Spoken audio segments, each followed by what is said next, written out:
गर्मी में कड़ी धूप में खेत में सोने वाला ससुराल। अच्छा ठीक है जी, मैं समझ रही हूँ, लेकिन खेत भी तो घर से काफी दूर है ना, तो फिर। अब मैं तुम्हें क्या ही बताऊं सुमेधा, अब तो मेरा दिमाग भी काम नहीं कर रहा है। आज तो बाबा आने से बिल्कुल इनकार ही कर रहे हैं, और इसमें उनकी भी क्या गलती है। तुम खुद सोचो, हम आधे घंटे चलकर घर पहुंचते हैं, फिर जल्दी जल्दी खाते पीते हैं कि फिर खेत पर आने का वक्त हो जाता है। इस एक हफ्ते में हमें जरा भी आराम करने का मौका नहीं मिल पाया है। रहने दो, हम लोग भूखे ही रह लेंगे, लेकिन आज खाना खाने घर नहीं जाएंगे। अनिल ने ऐसे बोलकर फोन काट दिया। अरे फोन काट दिया, अब मैं क्या करूँ? गर्मी तो सभी के लिए ही है। भाभी क्या बात है, क्या हुआ? आप कुछ गुस्से में लग रही हो। गुस्सा ना करूँ तो और क्या करूँ? यही है तुम्हारे जेठ जी, मुझे हमेशा दुविधा में डालते रहते हैं। मैंने खाना खाने के लिए आने को बोला तो बोले कि बहुत वक्त लग जाता है, हम नहीं आएंगे। वैसे बोल तो वो ठीक ही रहे हैं, भाभी बेचारों को आराम का भी मौका नहीं मिलता। आप परेशान मत होइए, लाइए मुझे दीजिए खाना, मैं देकर आती हूँ। आप देकर आओगी? भाभी ये कोई एक दिन की ड्यूटी नहीं है। अगर आप खाना देने गई तो हर दिन की आपकी ही ड्यूटी बन जाएगी, जैसे आपकी शादी से पहले मैं और सुमेधा भाभी देने जाया करती थी। कोई बात नहीं, ड्यूटी बनती है तो बने, घर वालों को भूखा थोड़ी ही रखना है। लाओ भाभी जल्दी से खाना पैक करो, मैं दे आऊंगी और इसी बहाने मैं खेत भी देख आऊंगी। अक्षिता खाना लेकर जाने को एक्साइटेड हो गई, लेकिन वो नहीं जानती थी कि आगे उसे इस सफर में क्या क्या झेलना पड़ता। अक्षिता शारदा की नई बहू थी। शारदा एक गरीब किसान औरत थी जो खेत में अपने 2 बेटों और पति के साथ काम करती थी। गरीब किसानों का परिवार संघर्ष में अपना समय बिताता था और जी तोड़ मेहनत के बाद उन लोगों की जरूरतें पूरी हो पाती थी। शारदा के घर में उसकी एक बहू और बेटी और थी, और सभी मिलकर ही रहते थे।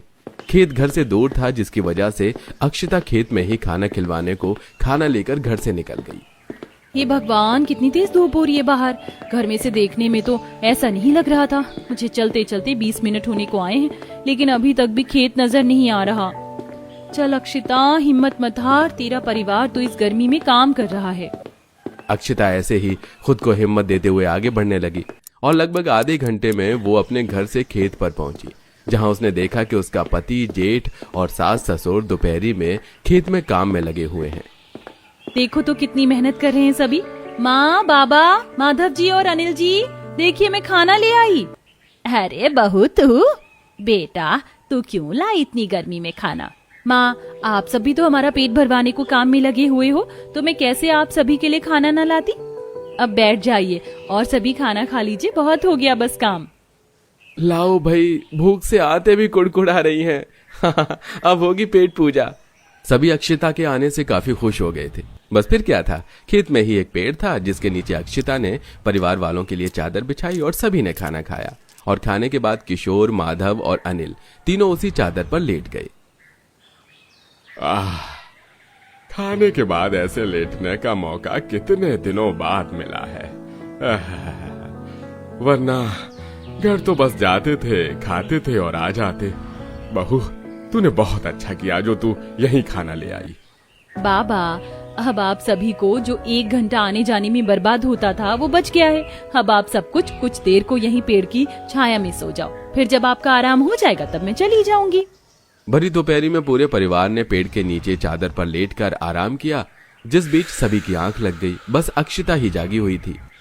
सभी कैसे सो रही हैं? रास्ते में यहाँ तक आना आसान नहीं था, लेकिन अब लग रहा है कि रोजाना ऐसे ही आना सही रहेगा। पहले हिम्मत टूट रही थी, लेकिन अब सबको सुकून में देखकर अच्छा लग रहा है। अक्षिता का मन खुश हो चुका था। लगभग 1 घंटे सभी ने आराम किया। तब तक अक्षिता भी वहीं पर रही, और फिर 1 घंटे के बाद खाने के बर्तन लेकर अक्षिता खेत से आ गई। रोजाना अब ऐसे ही सिलसिला चलने लगा था। अक्षिता खेत पर ही जाकर अपने ससुराल वालों को खाना खिलाती थी, जिससे उन्हें आराम का भी वक्त मिल जाता था। लेकिन इस बीच अक्षिता का आराम हराम हो चुका था। अभी तो मैं बस सफाई से ही निपटी हूँ, अब मुझे आज फिर से खाना खेत पर लेकर जाना पड़ेगा। ये भगवान, बड़ी दुविधा है। एक काम करती हूँ, भाभी या तारा से बोलकर देख लेती हूँ, हो सकता है कि आज वो लोग खेत पर खाना लेकर चली जाए तो मेरा चक्कर बच जाएगा। अक्षिता अपनी भाभी और तारा से बोलने को गई, लेकिन इस मास्क को अब मुझे 1 घंटे लगाए हुए रखना है, फिर मेरी स्किन निखर जाएगी। अरे वाह, मुझसे तो इंतजार ही नहीं हो रहा है। तारा की हालत तो जाने वाली नहीं है, ये तो पता नहीं कौन सा निखार वाला मास्क लगाए हुए बैठी है। सुमेधा भाभी के पास जाती हूँ। सुमेधा भाभी? अरे हाँ, वो ना बहुत ही ज्यादा अच्छा होता है। सही बोला तूने, मैं भी पिछले हफ्ते वहाँ गई थी। अरे नहीं, सुमेधा भाभी भी फोन पर ना जाने किससे बातें कर रही हैं। सभी कुछ न कुछ कर रही हैं। हे भगवान, आज की गर्मी और धूप को देखते हुए तो मेरा जरा भी जाने का दिल नहीं है, लेकिन क्या करूं, अब परिवार है तो जाना पड़ेगा। अक्षिता ने किसी तरह अपना दिल खेत पर जाने को पक्का किया और खाना बांधकर आज वो फिर से कड़ी धूप और गर्मी में खेत की राह निकल गई। अक्षिता वैसे तो तूफान की तरह आगे बढ़ रही थी, लेकिन जैसे ही कच्चा रास्ता आया तो अक्षिता के रास्ते में रुकावट भी आई। अरे रे, ये रास्ता कितना ज्यादा खराब हो रखा है, जगह जगह गड्ढे हैं। दोपहरी में भी कोई भी सड़क पर दिखाई नहीं देता। कितना अजीब लगता है खाली रास्ता। मुझे इन गड्ढों से बचकर चलना पड़ेगा, कहीं मेरा पाँव न फिसल जाए। ये अनजान रास्ते पर कुत्ता क्यों भौंक रहा है? हे भगवान, बस मेरी तरफ कोई कुत्ता ना आ जाए। अभी अक्षिता ने ऐसे बोला ही था कि वहां पर उसके रास्ते पर बहुत सारे कुत्ते भौंकते हुए और भागते हुए आए, जिन्हें देखकर अक्षिता बेहिसाब डर गई। ये क्यों भौंक रहे हैं? अक्षिता जैसे ही अपने बचाव को आड़े टेढ़े कदम पीछे को रखे तो उसका पांव मुड़ गया। पीछे गड्ढा था जिसमें अक्षिता जा गिरी। कुत्ते तो भौंकते हुए भाग गए, लेकिन अक्षिता को चोट आ गई। हे भगवान, मेरा खाना। चलो अच्छा, मेरा खाना तो सही सलामत है कम से कम। मेरे तो मुंह तक में धूल मिट्टी घुस गई। सत्यानाश हो इन कुत्तों का, मुझे गड्ढे में ही गिरा दिया इन्होंने। मेरी तो पसीने से गीली साड़ी और खाल पर भी मिट्टी मिट्टी लग गई है। बाजू तो छिल गया है। बेचारी अक्षिता का पूरा मुंह, साड़ी और शरीर सब कुछ मिट्टी में हो गया था। गिरने से उसे कई जगह चोट भी आई थी, लेकिन अक्षिता ने सब कुछ नजरअंदाज किया और वो खाना लेकर खेत पर पहुंची। मैं आ गई, चलिए सब खाना खा लीजिए। बहू, ये तेरे चेहरे और कपड़ों को क्या हुआ? इन पर इतनी मिट्टी क्यों है? रास्ते में क्या कुश्ती हो गई किसी से? नहीं माँ जी, बस कुछ नहीं, आप ध्यान मत दीजिए। अरे भाई, बातें बाद में करना, बड़ी भूख लगी है, चलो खाना खाते हैं। बेचारी अक्षिता ने किसी को भी अपने साथ घटी हुई घटना के बारे में नहीं बताया। उसने नॉर्मली आज भी पेड़ के नीचे चादर बिछाकर सारे परिवार वालों को खाना खिलवाया, जिसके बाद सभी आराम करने को लेट गए। और माँ, हम लोगों का खाना तो खेत में आने लगा और हमें आराम का भी वक्त मिलने लगा, लेकिन एक चीज खत्म हो गई। क्या चीज खत्म हो गई? चाय।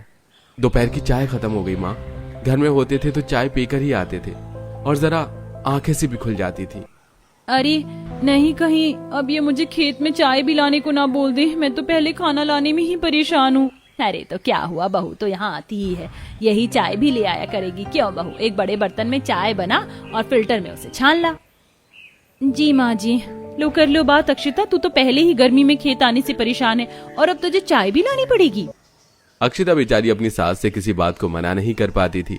आज भी वो चाय पर राजी हो गई और खाना खिलवाकर अपने परिवार को कुछ देर खेत में ही सुलवाने के बाद अक्षिता वापस से घर आ गई। घर आकर उसने देखा कि उसके लिए काम तैयार है। भाभी, आज शाम का खाना ना आप जल्दी बना लेना, मुझे अभी से ही भूख लगना शुरू हो रही है। अभी खेत पर से आए हुए मुझे 1 मिनट नहीं हुआ, जो इस महारानी ने मुझे काम बता दिया। खेत पर जाने से मेरे ससुराल वालों को तो आराम मिल गया, लेकिन मेरा क्या? मेरा तो चैन वैन सब उजड़ गया है। बेचारी अक्षिता की जिंदगी ऐसे ही बिजी हो गई थी। खेत पर आते ही उसने शाम का खाना बनाया और बाकी के घर के काम देखे। लगभग 1 महीने से अब रोजाना ऐसे ही सिलसिला जारी था, जिसकी वजह से अक्षिता काफी कमजोर हो गई थी। ऐसे ही आज के दिन। ये मैं ही हूँ जिसके पीछे कभी लड़कों की लाइन हुआ करती थी। कितनी सुंदर स्किन थी मेरी, साथ ही सभी कुछ मेरा कितना अच्छा था, और अब देखो पूरे मुंह पर दाने हो गए हैं, शरीर पर भी घमौरी हो रही है। पूरी कमर घमौरी से भरी पड़ी है। ऐसा लग रहा है जैसे कि कोई सुइयां चुभा रहा हो। ये सब रोज रोज मेरे खेत पर जाने की वजह से है। सारे रास्ते धूप लगती, मेरा रंग भी दब गया है। जो भी हो, आज तो मैं खेत पर जाऊंगी नहीं। अक्षिता सोच रही थी कि आज वो खेत पर नहीं जाएगी। उसने जाकर अपनी नंद और जेठानी से आज खेत पर अपने ससुराल वालों को खाना देकर आने को बोला। मजाक मत करो भाभी, आपको लगता है कि इतनी गर्मी में मैं खेत पर खाना देने को जाऊंगी? पहले सुमेधा भाभी के साथ ही जाकर देख चुकी हूँ मैं। सन टैन पूरे 1 साल में निकला था, अब मैं फिर जाऊं? ना ना ना ना, मैं तो नहीं जाऊंगी। तुम बस अपने लुक का ही सोच रही हो तारा, मेरी तरफ तो देखो। मेरे तो सारे मुंह और शरीर पर फपोले और घमोरियां हो रही हैं। अगर मुझे ये दिक्कत ना होती तो मैं चली जाती।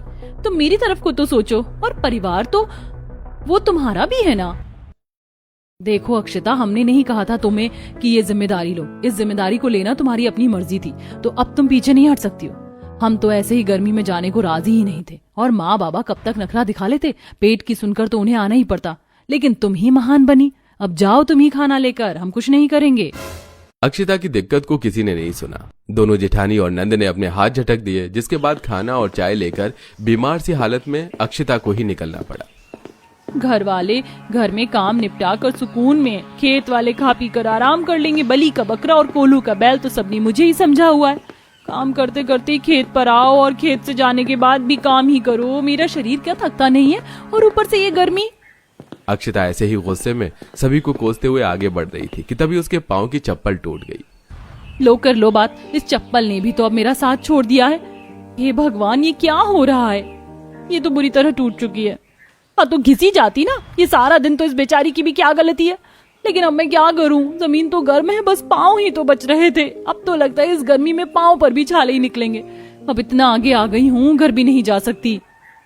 अक्षिता के साथ मानो हर चीज खेल रही थी। उसने अपनी चप्पलों को गुस्से में वहीं फेंका और वो नंगे पाँव जलाते हुए खेत में पहुंची। लेकिन घमौरियों की जलन और पाँव की जलन अब अक्षिता के बर्दाश्त से बाहर थी। वो खेत में जाते ही बिना किसी के लिए चादर बिछाए बस पेड़ के नीचे जाकर बैठ गई और उसने आंखें बंद कर ली कि तभी वाह वाह अक्षिता वाह, मतलब हमें तो पता ही नहीं था कि तुम इतनी थकी हुई हो। रानी साहिबा हटो, तुम्हारे लिए पलंग लाता हूँ, उस पर बैठ जाना, बल्कि लेट जाना, ठीक है ना? माधव जी वो क्या वो? मतलब हम लोग तो यहाँ इतनी मेहनत कर रहे हैं, खाने का भी इंतजार कर रहे हैं, और तुम आते ही ऐसे बैठ गई जैसे हल तुम ही चला रही हो। अगर यहाँ आकर यही दिखाना था तो आई ही क्यों घर में रहती?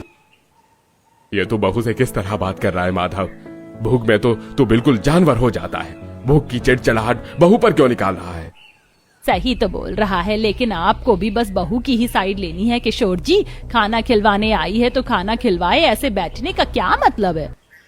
अरे अरे बस कीजिए, लीजिए उठ गई मैं, और अब नहीं बैठूंगी, माफ कीजिए मुझे। सभी बेचारी अक्षिता को बैठ जाने के ऊपर डांटने लगे। किसी को भी अंदाजा नहीं था कि अक्षिता किस दर्द को झेलते हुए वहां तक आई थी। बेचारी अक्षिता की आंखों में सभी की बातें सुनकर आंसू आ गए, लेकिन उसने किसी को कुछ नहीं बताया।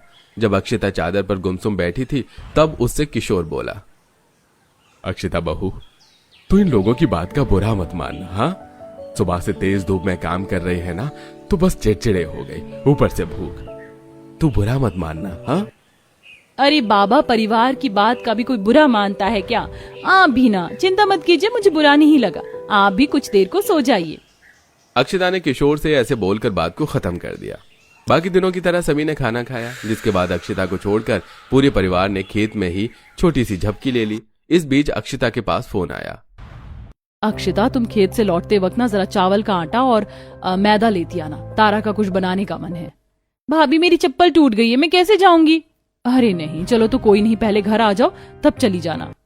सुमेधा ने जैसे बोला था वैसे ही करवाया। अक्षिता खेत से नंगे पांव ही घर पहुंची। उसके पैर जल गए थे, लेकिन फिर भी उसकी जिद्दी नंद उसे अपने साथ बाजार लेकर गई। भाभी, आप तो जरा सा खेत पर ही जाने को ना जाने क्या समझती हो? ऐसे चलकर दिखा रही हो जैसे पाँव में कांटा चुभ गया हो। तारा पूरे रास्ते अक्षिता को कुछ न कुछ सुनाने लगी, जो कि अक्षिता को अच्छा नहीं लग रहा था। बेचारी अक्षिता थकी हारी तारा के साथ भी बाजार गई, जिसके बाद उसने घर आकर घर के काम भी देखे। सुमिता एक नंबर की कामचोर थी, जिसकी वजह से अक्षिता के ऊपर बहुत ज्यादा लोड पड़ता था। रोजाना ऐसे ही सिलसिला जारी था। हर रोज बेपनाह मेहनत और आराम न मिल पाने की वजह से अब अक्षिता काफी कमजोर हो गई थी। गरम गरम हवाओं और गर्मी में बाहर निकलने से उसका रंग भी काफी दब गया था, और ऐसे में घमौरी दानों से भरा हुआ कमजोर सा शरीर लेकर ही अक्षिता सारे कामों को करती थी। चलो चाय भी बन गई, अब सभी को खिला पिला देती हूँ। आजकल तो मेरा शरीर भी कांपने लगा है। चक्कर आ रहा है। रुक गया। हे भगवान, ये दिमाग की घुमेर तो आज बहुत ज्यादा हो रही है। मुझे खाना लेकर जाना चाहिए, जाना ही पड़ेगा, नहीं तो मेरे परिवार वाले क्या खाएंगे। शरीर में जान कम होने के बावजूद भी अक्षिता ने परिवार की खातिर हिम्मत की और वो आज फिर से खेत के रास्ते निकल गई। हमेशा की ही तरह शीशे जैसी धूप चमक रही थी। ऐसे में अक्षिता आगे बढ़ ही रही थी कि अचानक से उसकी आंखों के आगे अंधेरा आना शुरू हो गया। ये क्या हो रहा है? हे भगवान। दोपहर के वक्त कोई भी सड़क पर नहीं था। ऐसे में अक्षिता बेहोश होकर गिर पड़ी। कोई उसे देखने वाला भी नहीं था। अक्षिता का पैक किया हुआ खाना वगैरह सब सड़क पर ही पड़े रहे। कुछ देर बाद एक औरत अपनी छत पर चढ़ी और अरे ये कौन सो रहा है? और ये तो कोई औरत है, ये यहाँ सो रही है क्यों? अरे नहीं, लगता कि गर्मी से बेचारी बेहोश हो गई शायद। अरे सुशीला, अरे जतिन भैया, कोई घर में हो तो देखो तो जरा, कोई बेचारा बीमार है शायद। उस औरत ने एकदम ही छत पर से हल्ला मचा दिया। जो भी लोग अपने घरों में दोपहरी में आराम कर रहे थे सभी घरों से निकल आए और अक्षता को सभी ने घेर लिया। राह चलते लोगों ने जब ये भीड़ देखी तो वो भी मसला जानने को आने लगे और किस्मत से अक्षता की एक पड़ोसी की नजर उस पर पड़ गई। अरे यह तो किशोर जी के छोटे बेटे की बीवी है, अक्षता नाम है इसका। भाइयों बेचारी शायद खेत पर खाना देने जा रही होगी, मैं इसका घर जानता हूँ, इसे वहीं ले चलो। केशव की बात सुनकर कुछ लोगों के सहारे से लोगों ने अक्षता को उसके घर पहुंचाया। क्या हुआ, क्या बात है? अक्षता भाभी, सुमेधा भाभी, अक्षता भाभी को देखो। केशव अंकल, क्या हुआ इन्हें? तारा बेटी, तेरी भाभी खेत को जाने के रास्ते में बेहोश पड़ी हुई थी। न जाने बेचारी कब से होश में नहीं है, जल्दी से डॉक्टर को बुला लो, हालत खराब लग रही है। जी, मैं जल्दी से माधव और माँ जी को भी बताती हूँ। सुमेधा ने जल्दी से डॉक्टर और अपनी सास के पास फोन घुमाया। अक्षता के बारे में जानकर सभी जल्दी से खेत से घर भागकर आए। कुछ ही देर में डॉक्टर भी आ गया और डॉक्टर, मेरी बहू सही तो है ना? उसे कुछ हुआ तो नहीं है ना? बताओ डॉक्टर। देखिए, मैंने इनका चेकअप कर लिया है। वैसे तो ये ठीक है, अभी कुछ देर बाद होश आ जाएगा, लेकिन अंदरूनी सेहत की बात की जाए तो वो तो आपको बाहर से भी दिख ही रही होगी। ये अंदर से बेहद ही कमजोर है। शरीर पर घमौनियां, अंदरूनी कमजोरी, स्ट्रेस, इससे दिमाग कमजोर और साथ में लू भी इन्हें लगी हुई है। बेहतर होगा कि आप कम से कम 1 हफ्ते इन्हें बिस्तर से ना उठने दें। हाँ, अच्छा मैं चलता हूं। डॉक्टर की बात को सुनकर सारा परिवार चौंक गया। अब उन सभी को एहसास हो रहा था कि कमजोर सी लड़की पर सारे परिवार ने कितना काम दे दिया था, जिससे अक्षता की यह हालत हुई। कुछ देर बाद अक्षता को होश आया और अक्षता, क्यों बोलो, क्यों किया तुमने ऐसा? अगर गर्मी में खेत पर आना मुश्किल था तो बताना चाहिए था। ऐसे मत बोलिए माधव जी, अगर मैं खेत पर ना आती तो और क्या करती माधव जी? आप लोगों को भी तो आराम की जरूरत थी ना। आप लोग भी तो खेत में कितनी गर्मी में काम करते हो। हाँ बहू, हम करते हैं क्योंकि हमें आदत है, तुझे आदत नहीं है। तूने तो आज बहू हम सभी की जान ही निकाल दी थी। बस आज से ही खेत पर खाना जाना बंद। घर में 2 मर्द हैं, अगर खाना जाएगा तो कभी अनिल या कभी माधव, ये दोनों ले आया करेंगे। अब बहू अकेले खाना नहीं लाएगी।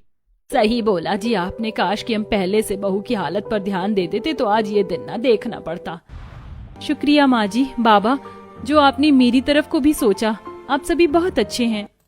सभी की बातें सुनकर अक्षता की आंखें भर आईं। वहीं दूसरी तरफ तारा और सुमेधा को अब अपने निकम्मेपन पर शर्मिंदगी हो रही थी। आज की इस घटना के बाद से फिर कभी अक्षता खेत पर खाना देने नहीं गई। अब बहुएं मिलकर घर का काम संभालती थी, जिसकी वजह से अब अक्षता की सेहत भी सही हो रही थी और अब सब कुछ ठीक हो चुका था।